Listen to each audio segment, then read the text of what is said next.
বিদায় আমি রেকু সংশোধনের জন্য একটা মামলা দিছি জজ কোর্টে। মামলা দেওয়ার পর প্রচলনের অবস্থায় ওই লোক করছে কি অন্য এক লোকে খারিজ করে জমি দলিল করে নিছে। দলিল করে নেওয়ার পরে আমি ওইটা দেখে ওইটার বিরুদ্ধে আমি মিসকেস দিছি এসিলেন অফিসে।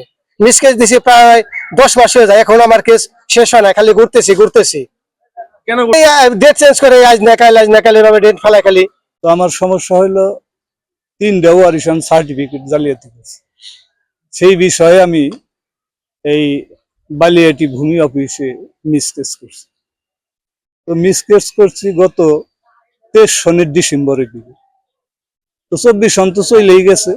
তো এখানে অনেক যোগাযোগ, কমপক্ষে বছরে 12-14 বার আসছি, কিন্তু আজ না কাল না পরশু এরকম মানে এটা যাইব, আপনি যান সামনের তারিখে আপনার নোটিশ যাইব। তো নোটিশ যাইতে পরবর্তীতে এই 25 সনের জানুয়ারি মাসের 29 তারিখে এটা ছিল।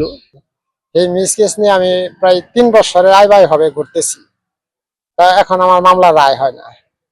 6-7 মাস ধরে ঘুরতাছি আস্তে আস্তে যাইতেছি, আমি তারপর দিতে পারতেছি না, নিতে আসে না, ই করে আমার ডাকেও না, কোনো কিছু করতেছে না। তদন্তের ভিত্তিতে আমরা ন্যায় পর্যায়ে তদন্ত করি, যদি সরজমিনে তদন্ত করতে সার্ভে এবং আমি পর্যন্ত সেটা তদন্ত করি, সেই ক্ষেত্রে একটা দীর্ঘসূত্রের ব্যাপার আছে। কারণ আমি যদি একটা অমূল্য রায় দিয়ে দিই, সেটার জন্য ওই ব্যক্তির আবার উচ্চতর আদালতে গিয়ে ভোগান্তির চাইতে এই জায়গায় যদি একটু দীর্ঘ সময় নিয়ে তদন্ত করে শেষ করে।